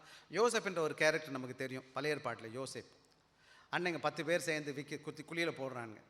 அங்கே போய் போத்திபார் வீட்டுக்கு போகிறான், அங்கே ஒரு பிரச்சனை. அங்கே போனால் சிறைச்சாலையில் போகிறான், அங்கே போய் மாட்டிக்கிறான். ஆக எங்கேயுமே அவனுக்கு நடக்கக்கூடாது. அதான் சில வேலை இந்த கேள்வி கேட்பான், why bad thing happen to good people but God wants to mold you. அவனை ஒரு சாதாரண குடும்பத்தில் வந்து தூக்கி ஆடு மேய்க்கிறவனை ஒரு பிரதம மந்திரியாக மாற்றணும். எப்படி ட்ரைனிங் கொடுக்குறது? தாவீதுடைய வாழ்க்கையில் நீங்கள் பார்த்தாலும் சரி, ஆடு மேய்ச்சிக்கிட்டு இருக்கான், கர்த்தர் கூப்பிட்றாரு, அபிஷேகிக்கிறார், வரட்டுறாரு. சவுல் 3 வாட்டி குத்துறான், கொல்லணுன்னு பார்க்குறான், ஓடி ஓடி ஓடி ஓடி ஒளிய ஆரம்பிக்கிறான். வேதத்தில் ஆதி திருச்சபை மக்களும் அப்படித்தாங்க. இயேசு கிறிஸ்துவோட வாழ்க்கையை நீங்கள் பார்த்தீங்கன்னா எல்லா பாடுகள் மத்தியிலும் தேவநாம மகிமைக்காக சில காரியங்களை அனுமதிக்கிறார். ஆக வாழ்க்கையில் பிரச்சனைகள், மனபாரங்கள், போராட்டங்கள் வரும் பொழுது ஆண்டவரோட பலத்தோடு அதை சகிக்கிறதுக்கு முயற்சி செய்யுங்க. இந்த உலகத்தில் இதெல்லாம் அது ஒரு இடத்துல ஒரு மிலான் ஒரு இடத்துல கேத்தட்ரல் இருந்துச்சு. மிலான், இப்போ கூட ரோமில் இடம் பேர் மிலான். அங்கே ஒரு பெரிய தேவாலயம் இருந்துச்சு. அந்த தேவாலயத்தில் 3 படி இருந்துச்சான். 3 கதவு இருந்துச்சு. அந்த 3 அந்த ஆர்ச், பெரிய பெரிய ஆர்ச் போட்டிருப்பாங்க. அந்த ஒவ்வொரு ஆர்ச்லையும் என்ன எழுதியிருப்பாங்கன்னா ஒரு வார்த்தை அதில் எழுதிருச்சா. முதல்ல all that which pleases is but for a moment. அதில் என்ன எழுதிருச்சு? விருப்பமான அனைத்துமே ஒரு கணம் மாத்திரம், கொஞ்ச நேரத்துக்கு. அப்புறம் 2வது இதில் எழுதிச்சான். அதுக்கப்புறம் எழுதிச்சான் all that which troubles us is but for a moment. இந்த உலகத்தில் எனக்கு எது தொந்தரவு செய்யுதோ, பிரச்சனை செய்யுதோ, அதுவும் கொஞ்சம் கணத்துக்கு மாத்திரம்தான். எது அப்புறம் 3வது முக்கியமாக அதுக்கு எழுதியிருந்தாங்களா, that is only is important which is eternal. எது ரொம்ப முக்கியம்னு கேட்டால் எது நித்தியமானது, அதான் அது மட்டுமே முக்கியமானது, எது நித்தியமானதோ அப்படின்னு சொல்லிட்டு இந்த வேத வசனத்தை ரிப்பீட் பண்ணிட்டு தான் போட்டிருக்கு. ஒன்று தான், உங்களுக்கு சந்தோஷம் எப்படி நம்மளுடைய வாழ்க்கையில் சந்தோஷமாக இருந்தாலும் அது நிரந்தரம் கிடையாது. அதேபோல் பாடுகள் வந்தாலும் அது நித்தியமான பாடுகள் கிடையாது. அது சீக்கிரத்தில் முடிஞ்சு போகிற அது லேசான உபத்திரம். அதாவது கின்சுக்கின்னு ஒரு ஜப்பானீஸ் பாட்டரி இருக்குது. இந்த பாட்டரி எப்படி பண்ணுவாங்கன்னு கேட்டிங்கன்னா, நீங்கள் பார்த்துருப்பீங்க இதெல்லாம். சில வேலைகளில் இந்த பாட் வந்து உடஞ்சி கிராக்காக இருக்கும். அந்த கிராக்கில் எல்லாம் அழகாக என்ன பூச்சிருப்பாங்க, கோல்டு ஆர் சில்வர் பூசியிருப்பாங்க. அது ஒரு ஆர்ட்.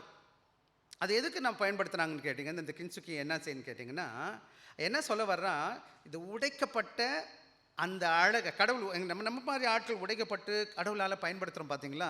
அந்த கிராக்கை வந்து அவங்க அசிங்கமாக நினைக்கல, அதை அழகாக பார்க்குறாங்க. ஸ்கார் வந்து வருதுன்னு வச்சுக்கோங்களேன். ஒருத்தன் போருக்கு போகிறான், அடிபட்டிருக்கான், வெட்டப்பட்டிருக்கான், அதை வந்து அவங்க வந்து அசிங்கமாக பார்க்குறது, அது வெற்றியின் தழும்பு. அதே போல் தான் என் வாழ்க்கையில் அந்த கின்சுக்கி எப்படி இருக்குன்னு கேட்டிங்கன்னா, அவங்க என்ன செய்வாங்கன்னா டெக்கரேட் பண்ணி முக்கியமான இடத்துல வைப்பாங்க. அது 2 காரியம் செய்வாங்களாம். ஒன்று சொல்லுவாங்க இது எவ்வளோ வருஷம் ஆச்சு அப்படின்னு சொல்லி காமிக்கிறதுக்கும், 2வது இன்னொரு முக்கியமானது அது அழகு எப்படி உடைக்கப்பட்ட பிறகு அது அழகாக அந்த இது பார்த்தி அந்த சில்வர் அழகாக அந்த கோல்டு சில்வர் கிராக்கில் மட்டியில் போட்டுட்டு அந்த போட்டு வச்சுருப்பாங்க பார்த்தீங்களா. அது சொல்லுது எவ்வளோ அழகாக இருக்குது. ஸோ பியூட்டி இஸ் நாட் பர்ஃபெக்ஷனில், ப்ரோக்கன்னஸில். உடைக்கப்பட்ட அழகு இருக்குது பார்த்தீங்களா, உடைச்சி அதை ஒட்டி அதை தேவனுக்கு பயன்படுத்துகிறோம், மறுபடியும் பயன்படுத்துகிறோம்ல, அதுதான் நீங்களும் நாங்களும் நல்லா ஆண்டவர் பயன்படுத்துகிற பாத்திரம். தேவனால் சில வேலைகளை அனுமதிக்கப்படும் உடைக்கப்படுவதற்கு. பவுல் அப்படிப்பட்ட கேரக்டர். மற்ற எல்லா ஊழியக்காரங்களையும் வாசித்து பாருங்கள். நீங்கள் கடவுளுக்கு பயன்படுத்தப்படணும்னா நீங்கள் உடைக்கப்பட அனுமதிக்கணும். இந்த பாடுகள் மத்தியில் கடந்து போக கடவுள் கிருபை தரணும். ஆதி திருச்சபை மக்கள் என்ன நினச்சாங்களாம், இந்த காலங்களில் நான் நிறையா பயோகிராஃபிஸை கேட்டுட்ருப்பேன் அப்பப்போ ஃப்ரீயாக இருக்கும்போது. எல்லா ஊழியக்காரனும் சஃபர் பண்ணி செத்தான், எப்போ எவன் ஊழியம் செஞ்சு அப்படியே விடல அவங்க. அது யாரையும் விட்டு வைக்கல, அவங்க எல்லாருக்கும் விரோதமாக இருந்தாங்க, எல்லாருக்கும் ஏதாச்சும் பண்ணி ஆனால் கடைசி வரை அவங்க உண்மையாக இருந்துட்டு போயிட்டாங்க. அவங்க புரோக்கன்னஸில் நம்மளாம் பலகீனமானவங்க, சாதாரண மக்கள் தான். ரோல் வேணால் மாறி இருக்குது, சில வேலைகள் நம்ம முன்னாடி பின்னாடி உட்காந்துருக்கோம் ஊழியத்தில். யாரும் பெரிய ஆள் கிடையாது. கடவுள் உடைக்கப்பட்ட உங்களையும் என்னையும் பயன்படுத்துவார். பாடுகள் உண்டு, பிரச்சனைகள் உண்டு, கஷ்டங்கள் இருக்குது, கவலைப்படாதீங்க, கடவுள் ஆஸ்வதிப்பார். 2வது பாயிண்ட் போயிடுவோம் நம்ம எல்லாரும். வேல்யூ தி இட்டர்னல் ஹோப். என்னது வேல்யூ ஆஃப் இட்டர்னல் ஹோப்? வாசிக்கலாம் இந்த வேத பகுதியை மறுபடியும் எனக்காக. 17 2வது பகுதி வாசிங்கம்மா.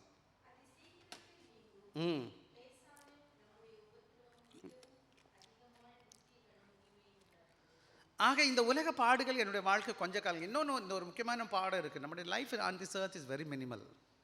ரொம்ப வருஷம் இல்லை, 80 90 மிஞ்சி போனால் கொஞ்சம் கூட வருஷம், அவ்வளோதான். அதுக்கப்புறம் வியாதி வழக்கு அதான் சொல்கிறார், பாடு பிரச்சனைன்னு சொல்கிறார்.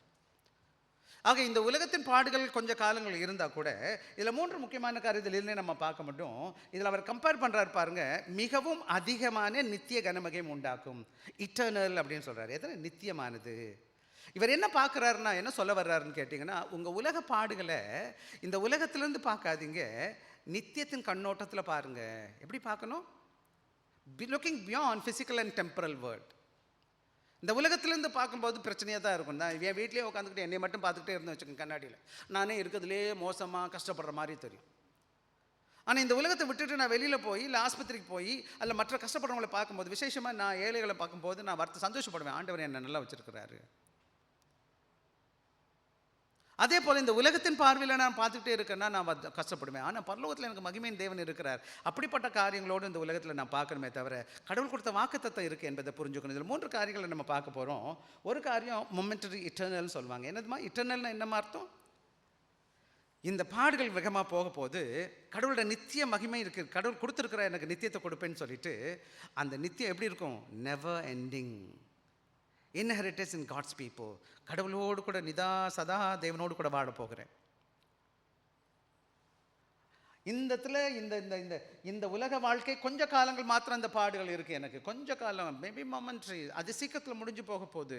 நான் நித்திய மகிமை, நித்திய கனம், நித்திய வாழ்ப்பு கடவுள் கொடுக்க போகிறார். 2வது முக்கியமான காரியம் என்ன போகுதுன்னு கேட்டிங்கன்னா, தம்பி அந்த ஸ்க்ரீனுக்கு கொஞ்சம் டச் பண்ணுங்கப்பா. கமான் மகன்கள். வெயிட். இந்த வசனம் கனம்னு சொல்லிது. கனன்ற என்னப்பா? வெயிட். கனப்படுத்துறதுன்னு பார்த்துருக்கீங்களா? கனப்படுத்தினா கொடுக்க வேண்டிய மதிப்பை கொடுக்குறது. அப்போது இந்த பாடுகள் எப்படி இருக்குன்னு கேட்டால், அந்த பாடுகள் லேசான உபத்திரவம், அந்த மகிமை எப்படி இருக்குது? கனமானது, வெயிட்டானது, மகிமை உள்ளது, அளவிட முடியாது. ஆங்கிலம் சொல்லும்போது the heaviness of to the glory it's outweighs the temporary suffering. இந்த பாடுகள் எதை வெயிட் பண்ணுது அதிகமானு கேட்டால், our current trouble as difficult as they may seem are the light compared to the massive glory of waiting us. அப்படின்னா இந்த கடவுளோட மகிமை வரப்போகுது பார்த்தீங்களா, அந்த மகிமையினால் விசேஷமாக நம்ம முதலே சொல்லியிருக்கிறோம், ஒருத்தர் வெற்றி பெற்று கஷ்டப்படும் போது, இந்த பரீட்சை எழுதும்போது பாடுகள் இருக்குது, கஷ்டமாக இருக்குது, அந்த வெற்றி பெற்ற பிறகு எவ்வளோ சந்தோஷம் இருக்குது. அந்த சந்தோஷத்துக்கு என்ன முடியாது, அந்த பாடு கம்பேர் பண்ண முடியாது. அது மாத்திரம் கிடையாது, இன்னொன்று அவர் சொல்கிறாரு, என்ன சொல்கிறார்? Beyond comparison. இது ரெண்டையும் ஒத்து பார்க்கவே முடியாது. அந்த சந்தோஷமும் இந்த பாடுகளும் இந்த மகிமையும் ரெண்டையும் ஒன்றும் பண்ண முடியாது, நம்ம கம்பேர் பண்ண முடியாது. எனவே நம்ம என்ன பண்ணணும்னு கேட்டிங்க, இந்த உலக வாழ்க்கையில் நம்ம ஆண்டவருடைய மகிமையின் பிள்ளைகளாய் வாழ்ந்து கொண்டு இருக்க வேண்டும். இந்த பூமிக்கு அடுத்த காரியங்களை குறித்து சிந்தை உள்ளவர்களாய் காணப்படக்கூடாது. இந்த பூமியில் கொஞ்சம் காலங்கள் பாடுகள் இருக்குது, மனபாரங்கள் இருக்குது, போராட்டங்கள் இருக்குது, சஃபரிங் இருக்குது, ட்ரபிள்ஸ் இருக்குது. நான் ஒவ்வொரு நாளும் ஏதோ ஒன்று வருது என் லைஃப்பில். வெளியில் போகிறேன், ரோட்டில் போகிறேன், ட்ராவல் பண்ணும்போது எவ்வளோ சேஃபாக நான் போயிட்டு வருவேன் எனக்கு தெரியாது. என்ன வியாதி வரப்போகுது எனக்கு தெரியாது. எல்லா ஊழியக்காரனும் சரி, ஊழியக்காரனும் இல்லாதவனும் சரி, ஏதாச்சும் வியாதி வரத்தான் போகுது. பூமி தானே, மாம்சீகத்தில் தானே இருக்கிறோம் நம்ம எல்லாரும். சரீரம் இயற்கையின் கால்கள் கடந்து தானே போகணும். நம்ம சின்ன இருப்பது எல்லாம் முடியெல்லாம் வெள்ளை வெள்ளையாக கருப்பாக இருந்துச்சு, இப்போ எதுவுமே கருப்பாக இல்லையே. பலன் கொன்றி போச்சே. நேசிச்சு எல்லாரும் நம்ம கூட இருக்கிறாங்களா இல்லையே. எல்லாரும் நல்லவங்க கொஞ்சம் பேர் இருக்காங்க, கொஞ்சம் பேர் போயிட்டாங்களே. நம்ம நல்ல பேர் கொஞ்சம் பேர் நல்ல பேசுகிறாங்க, கொஞ்சம் பின்னாடி தப்பாக தான் பேசுவாங்க, பேசிட்டு போகிறாங்க. இதெல்லாம் நம்ம எதிர்பார்க்கணும். இதெல்லாம் வரப்போகுது வாழ்க்கையில். எல்லாரும் உங்கள் கூட இருப்போன்னு எதிர்பார்க்கக்கூடாது. நான் வேதத்தை நான் பார்க்கும்போது இயேசு கிறிஸ்துவையோ சீஷர்களையோ அவர்களுக்கு இருந்து மற்ற அவ்வளோ எதிராளிகள் வச்சுற மாதிரி தெரியுது. அவங்களாம் ஒன்றுமே பண்ணலை, ஊழியத்தை செஞ்சாங்க, சத்தியத்தை சொல்லி கொடுத்தாங்க. கொண்டுட்டாங்க கடவுள் ஊழியக்காரங்களெல்லாம். இன்றைக்கி நிறைய ஊழியக்காரர்கள் நான் பார்த்துட்ருக்கேன். ஒவ்வொருத்தர் தனித்தனியாக நான் இந்த விசேஷமாக இந்த பயோகிராஃபி வாசிக்கும் போது, ஒவ்வொரு பயோகிராஃபி வாசிக்கும் போது எவ்வளோ பிரச்சனையை கொடுத்துருக்காங்க ஜனங்க தெரியுங்களா. பைபிளில் மாத்திரம் இல்லை, வெளியிலையும் நான் பார்க்குறேன், வரலாறுலையும் பார்த்துட்ருக்கேன். This is reality, whether you like it or this is going to be true to every one. நாம் கடவுளுக்கு பிரியமாக இருக்கும் பொழுது இந்த உலகத்தில் பாடுகள் இயற்கை என்னை வரப்போகிறது என்பதை புரிஞ்சுக்குவோம்.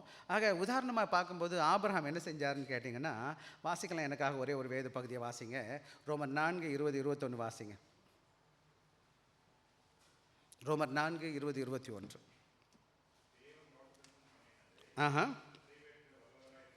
என்று முழு நிச்சயமாக நம்பி. ஆபிரகாம் பற்றி பேசும்போது தேவன் மேல் முழு நிச்சயமாக நம்புகிறான். இதெல்லாம் கர்த்தர் மாற்ற போகிறார்ன்றது. எபிரேயர் 11வது அதிகாரம் 10வது வசனம் வாசிங்க. எபிரேயர் 11:10.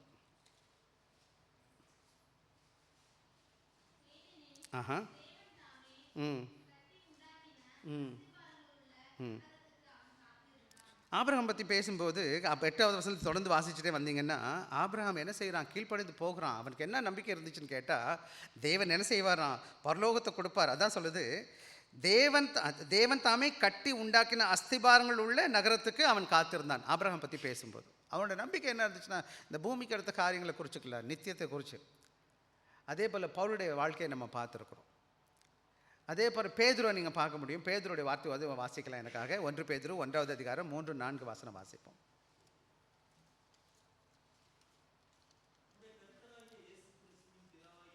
தேவனுக்கு ஸ்தோத்திரம். எழுந்ததினாலே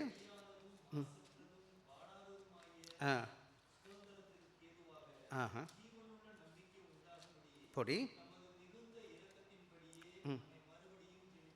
ஜனிப்பித்தார். ஆக இந்த உலகத்தில் நம்ம தேவன் ஒரு நோக்கத்தோடு வந்திருக்கிறார். நிறைய வேத பகுதிகள் இருக்குது, நம்ம வாசிப்பதுக்கு நேரம் இல்லை. நான் ஒன்று மட்டும் புரிஞ்சுக்கங்க, ஆண்டவருடைய பிள்ளைகள் இந்த உலகத்திற்காக வாழலை. வேதத்தில் நீங்கள் பார்த்தீங்கன்னா அவருடைய நோக்கமெல்லாம் மகிமையை குறித்ததாக இருந்துச்சு. அவரோட வாழ்க்கையில் ஒரே ஒரு சிந்தை தான் இருந்துச்சு, ஆண்டோட வருகை இருக்குமானா உடனே நம்ம ஆண்டோட போகணும் அப்படின்னு சொல்லிட்டு. ஆக இந்த உலகத்தில் நீங்கள் கேட்கும்போது கேள்வி, அப்போ பாஸ்டர் நான் பார்த்து இந்த உலகத்தில் ஆண்டவருக்கு பிரியமாக வாழுங்க, ஆண்டவர் தேவைகளை சந்திச்சார், இதுவரை பாதுகாத்தார், சுகத்தை கொடுத்தார், பலத்தை கொடுத்தார், தேவைகளை. இன்றைக்கி நம்ம மற்றவங்களை காட்டிலும் பல ஆயிரக்கணக்கான மில்லியன் கணக்கான மக்களை காட்டிலும் ஆண்டவர் ஆசீர்வாதம் வச்சிருக்கிறார். எனக்கு என்ன வேணும் எனக்கு கேட்டிங்கன்னா, ஆண்டவருக்கு பிரியமாக வாழ்வதற்கு ஒப்பு கொடுங்க உங்கள் வாழ்க்கை.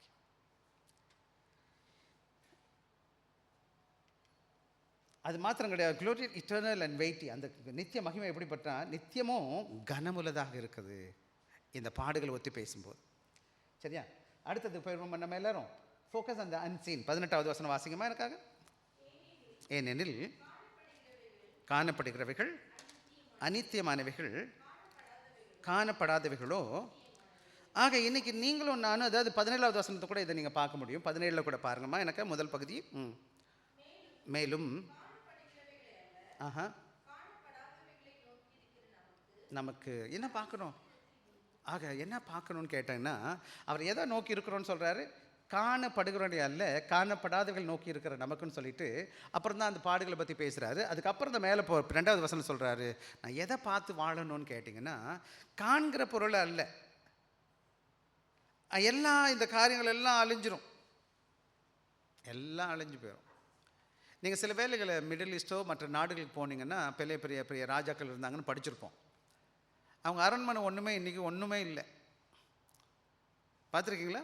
எல்லாம் பில்டாக கல்ல என்ன நிற்கும், தூணாக நின்றுட்டுருக்கோம். இவர் இங்கே வாழ்ந்தார், அவர் அங்கே வாழ்ந்தார், இவர் இப்படி வாழ்ந்தார் சொல்லிட்டு இருப்பானுங்க. போனீங்கன்னா எல்லாம் என்ன ஒரு எல்லாம் உடஞ்சி போன பங்களாவும் உடஞ்சி போன இடமும் அதெல்லாம் தோண்டி வச்சுருக்கிறாங்க எல்லா இடத்துலையும். அதை தான் நம்ம பார்த்துட்டு வருவோம். மிடில் ஈஸ்டில் விசேஷமாக இஸ்ரேல் போனீங்கன்னா என்னத்தை பார்த்தோம், அதிகமான இடங்களில் உடஞ்சி போன பில்டிங்கை தான் பார்த்துட்டு வந்தோம் நம்மலாம். இப்போ எஃபேசியன் சர்ச்சோ டர்க்கிஸை பவுல் கட்டின திருச்சபைகளோ பார்த்தீங்கன்னா உங்கள் பில்டிங் ஒன்றும் பெருசாக இல்லை.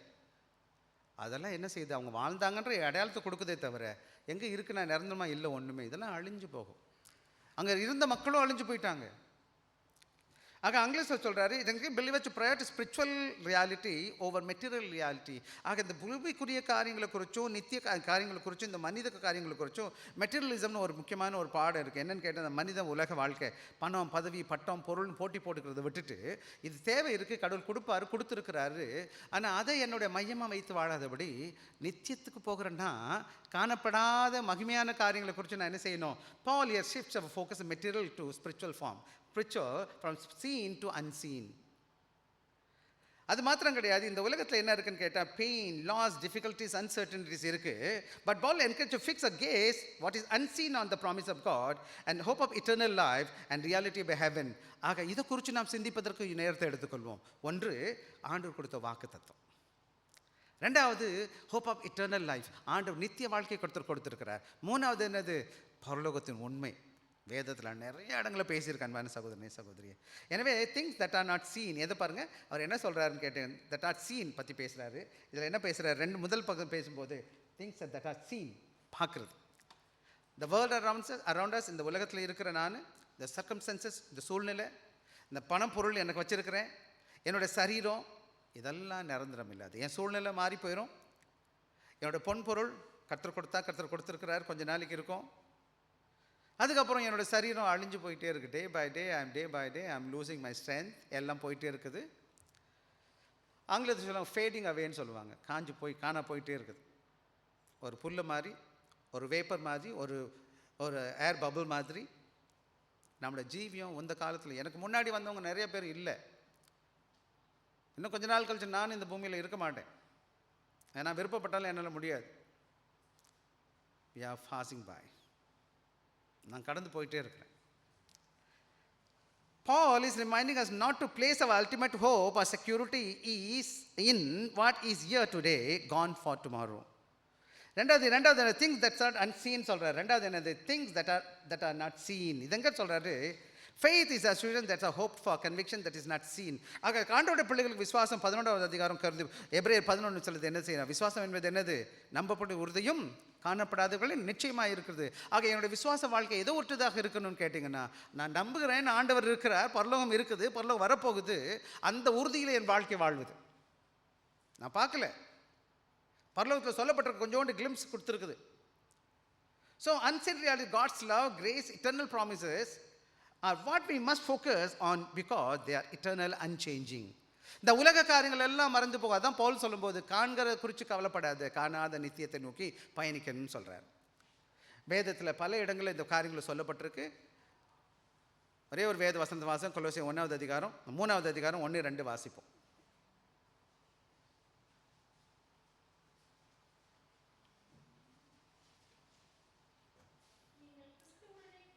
நீங்கள் கிறிஸ்துவுடனே கூட எழுந்தது உண்டானால் வலது பாரசத்தில் வீட்டிருக்கும் மேலானவை நாடுங்கள், பூமியுடைய அல்ல மேலான குறித்து நாடுவன். we should be focusing our life, eternal focus-ஆ இருக்கணுமே தவிர earthly focus-ஆ இருக்கக்கூடாது. நம்முடைய உலக வாழ்க்கை கடவுள் கொடுத்திருக்கிறார், தேவைகளை சந்திப்பார், சுகத்தை கொடுப்பார், பலத்தை கொடுப்பார். இதுவரை சந்தித்த தேவன் இன்னும் கைவிட மாட்டார். அதை பவுல் சொல்கிறாரு, நான் என்ன இதுவரை தாங்கின தேவன் இன்னும் தாங்க வல்லவராக இருக்கிறார். இந்த உலகத்தில் என்னை கொண்டு வந்து அவரோட நோக்கம் நிறைவேறுகிறவரை என்னை வழி நடத்துகிறவராக இருக்கிறார். ஆக இந்த பாடுகள் எல்லாம் என்னை விட்டு போகும். நீங்களாம் பல வேலைகளை மனபாரம், என்ன நடக்குது, ஏன் நடக்குது, இப்படி நடக்குது, எவ்வளோ நாள் நடக்க போகுது, கொஞ்சம் காலம், it's going to be some time, எல்லாம் முடிஞ்சு போடும்.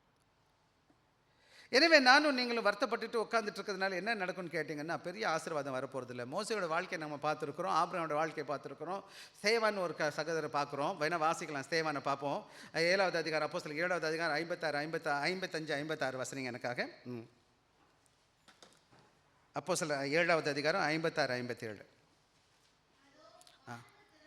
அதோ வானங்கள் திறந்திருக்கிறதையும் மனுஷகுமாரன் தேவனுடைய வலது பாரசத்தில் காண்கிறேன் என்றான். கூக்குரலிட்டு அடைத்து கொண்டு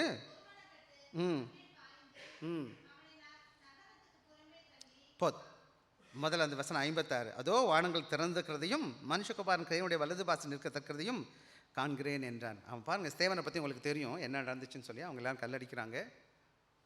பாடுகள் இருக்காமா? பாடுகள் வரும். யாரும் பாடு இல்லைன்னு சொன்னாங்க பொய் சொல்கிறாங்கன்னு அர்த்தம். எல்லாருக்கும் ஒரு விதமான பாடுகள் இருக்குது, கஷ்டங்கள் இருக்குது, மனபாரங்கள் இருக்குது, போராட்டங்கள் இருக்குது. கொஞ்சம் காலங்கள் மாத்திரம். நித்தியத்தை பார்க்கும்போது அது கொஞ்சம் தான், சிம்பிள், லைட்டானது. ஆனால் நம்முடைய நோக்கம் பார்க்கறது குறித்து இருக்கக்கூடாது, பார்க்காத ஆண்டவர் குறித்து, பரலோகத்தை குறித்து தான் காணப்பட வேண்டும். ஆக என்ன செய்யலாம் அப்படின்னு கேட்டிங்கன்னா நிறையா உதாரணங்கள்லாம் இருக்குது. நான் ஒரு சில காரியங்கள் மட்டும் நான் சொல்லிட்டு போயிடுறேன். Christian focus on unseen but eternal. என்ன செய்யணும்? நம்முடைய நித்திய மகிமை எதுக்கு பார்த்துருக்கணும்னு கேட்டிங்கன்னா, நம்ம நித்தியத்தை நோக்கி, நித்தியத்தை அதை பார்க்கக்கூடியாத நித்தியத்தை நோக்கி நம்முடைய பயணம் இருக்கணும். எனவே நான் ஒரு சில பாடங்களை நான் வேகமாக போட்டுடலாம். என்ன பண்ணலாம்? லெசன்ஸ் ஃபார் பிலீவர்ஸ்னு பார்க்க. Suffering has purpose. ஒவ்வொரு பாடுகள் மத்தியிலையும் தேவனோட நோக்கம் இருக்குது. தேவன் உங்களை உருவாக்கிட்டு இருக்கிறார். நேரம் இல்லை, அதனால் வேகமாக நான் சொல்ல போகிறேன். அது மாத்திரம் கிடையாது, ஃபெய்த் இன் காட்ஸ் ப்ராமிஸ். இந்த பாடுகள் வரும்போது நான் எப்படி பாஸ் செய்கிறது? கடவுள் நம்பிக்கை இல்லை. கடவுள் உங்களுக்கு வாக்குத்தத்தம், கடவுள் உங்கள் கூட இருக்கிறார். இந்த பாடுகள் எல்லாம் கொஞ்சம் காலம். இப்போ வாசித்த வேத பகுதி. மூணாவது முக்கியமான இன்வர்ட் ரினியூவல். பல வேளைகளோட பாடுகள் என்ன செய்யுதுன்னா, என்னை உள்ளுக்குள்ளே மாற்றிக்கிட்டே இருக்குது. என்னையே நான் சிந்திக்கிறதுக்கு நேரம் கொடுக்குது. இந்த கஷ்டங்கள் வரும்போது தான் நான் யாருன்னு என்னை நான் பார்க்குறேன். நல்லா இருக்கும்போது நான் மறந்துடுறேன் எல்லாத்தையும். உண்மையான பிரச்சனை வரும்போது தான் நான் யாருன்னு என்னை உணர்கிறேன். எல்லாத்துக்கும் மேலே என்ன நடக்குதுன்னு கேட்டால், ட்ரான்ஸ்ஃபர்மேஷன் த்ரூ ட்ரையல்ஸ். இந்த பாடுகள் மத்தியில் என்னை என்ன செய்கிறார்? தேவன் மாற்றிக்கிட்டே இருக்கா. உள்ள மாத்திரம் கிடையாது, என்னோடய வாழ்க்கை, என்னோடய பார்வை எல்லாம் மாற ஆரம்பிக்கிறது. நீங்கள் நோட் பண்ணியிருப்பீங்க. நான் என்ன செய்யணும் அப்படின்னு கேட்டிங்கன்னா, இந்த காரியங்களை நம்ம செய்வோம். Action steps. Shift your focus on to the eternal. என்னோட வாழ்க்கையில் பிரச்சனைகள் வரும்போது பிரச்சனையே பார்க்காதீங்க, ஆண்டவரை நோக்கி பாருங்கள். மோசே போகிறாரு, செங்கடல் வந்துருச்சு, என்ன பண்ணுறது? இந்த பக்கம் பார்வோன் வர்றாரு, இந்த பக்கம் மோசே என்ன செய்கிறார்? செங்கடல் இருக்குது, 6 லட்சம் மக்களை கூடி வந்து நிற்கிறாரு.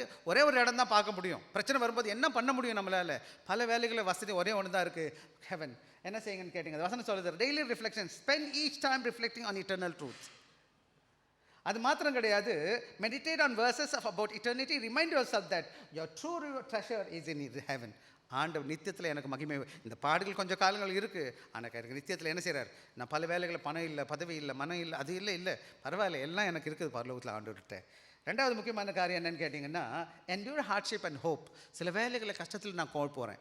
ஊழியத்தின் பாதையில் நான் பார்த்துருக்கேன், நிறைய இடங்களில் அவமானப்படுறதோ மற்ற காரியம், இதெல்லாம் வாழ்க்கையில் இயற்கை தான்.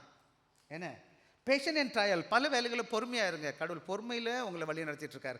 ஆங்கிலத்தில் சொல்லும்போது, trust in God is using a current trial to strengthen your faith and build your character. எப்போதெல்லாம் நான் கடினத்தில் போனேனோ, என்னை அவமானப்படுத்தினாங்களோ, அப்போ என்னை மாற்றிட்டு இருக்கிற தேவன் என்னை பண்பையும் மாற்றுறார். நான் யாரும் அப்படி பேசக்கூடாது இல்லையா? என்னை ஒருத்தவங்க துக்கப்படுத்துகிறாங்கன்னு வச்சுக்கோங்களேன், அது எனக்கு ஒரு பாடம் இல்லை, இன்னொருத்தர் நான் துக்கப்படுத்தக்கூடாதுன்னு சொல்லிட்டு. உள்ளான மனுஷன் மாறிட்டு இருக்கான் இல்லையா? நான் நிதானிக்கிறேன், பக்குவப்படுறேன். எல்லாத்துக்கும் ப்ராக்டிக்கலாக pray for strength and to persevere, keeping your focus on the eternal reward. பல வேலைகளில் ஜெபிங்க, கடவுளை நெருங்கி வாங்க. குழந்தை கத்தும்போது தான் அம்மா என்ன செய்வாங்க? கஷ்டப்படும் போது தான் அம்மாவை தேடும், நல்லா இருக்கும்போது வராது. சிறு குழந்தைங்களை பார்த்துருக்கோம், பசிக்குதுன்னா ஓடி வரும். நமக்கு கஷ்டம்னா எங்கே போகணும்? ஒன்று நெத்தியத்தை பாருங்கள், ஜெபிங்க, வேதத்தை வாசிங்க. இந்த உலக வாழ்க்கை கொஞ்சம் காலங்கள் அன்பான பிள்ளைகளே. எல்லாருக்கும் முன்னாடி பின்னாடி எப்பயோ ஒரு நாள் நம்ம எல்லோரும் கொஞ்சம் நாளைக்கு முன்னாடி பின்னாடி போக போகிறோம். இந்த பூமியில் ஏன் சண்டை, எதுக்கு சச்சரவு, ஏன் வம்பு, ஏன் வழக்கு? சிறப்பாக செய்யுங்க. இப்போ நான் சொல்கிறது உங்களுக்கு பேசுனா உங்கள் தனிப்பட்ட வார்த்தையில் கடவுள் உங்களோட கூட பேசுகிறார், அவ்வளோதானே தவிர என்னோடய நோக்கம் நீங்கள் எல்லாருமே நல்லா இருக்கணும், ஆசீர்வாதமாக இருக்கணும். இனிமேல் சொல்ல போனால் நான் உண்மையை சொல்கிறேன், ஒரு ஊழியக்காரனா நீங்கள் கஷ்டப்படும் போதே அது என்னை பாதிக்குது அதிகமாக உங்களை விட. ஒருத்தவங்க பிரச்சனைன்னு வந்து என்கிட்ட சொன்னாங்கன்னு வச்சுக்கோங்களேன், அது அவங்க பிரச்சனை இல்லை, அது ஏன் பிரச்சனையாக மாறிடும். பிள்ளைங்க வேலை இல்லைன்றாங்க, குடும்பத்தில் பிரச்சனைன்றாங்க, எதோ சொல்கிறாங்க. நான் கேட்குறேன், கேட்டுட்ட பிறகு எனக்கு ரொம்ப மன கஷ்டமாக இருக்கும். என்னடா பாவம், உதவி செய்ய முடியலையே, என்ன பண்ணுறது? ஆனால் நீங்கள் உங்களை உதவி செஞ்சுக்கணும். வாங்க எல்லாம் முடிச்சிடுவோம், கண்ணமுடி நம்ம ஜெபிக்க போகிறோம். கண்ணமுடி நாம் ஜெபிப்போம். அப்பா பிதாவே, இந்த நல்ல வேலைக்காய் நன்றி. ஆண்டவரே, இந்த உலகத்தின் பாடுகள் சொற்ப காலங்கள் என்பதை உணர்ந்திருக்கிறோம். நித்தியத்தின் மகிமை ஒற்று பார்க்கும்போது அது ஒன்றுமில்லையப்பா. எனவே இந்த ஜீவியத்தில் பூமிக்கு உமக்காக வாழ்வதற்கு எங்களுக்கு கிருபை தார். நீரை பொறுப்பேற்றுக்கொள்ளும், ஆசீர்வதியும். எங்களுடைய பிள்ளைகள் ஒவ்வொருவரும் உமக்குள் பலப்பட்டு நித்தியத்தை நோக்கி பயணிக்க அவர்களுக்கு கிருபை பாராட்டும். இயேசு கிறிஸ்துவின் இனிய நாமத்தில் கேட்கிறோம் நல்ல பிதாவே, ஆமேன்.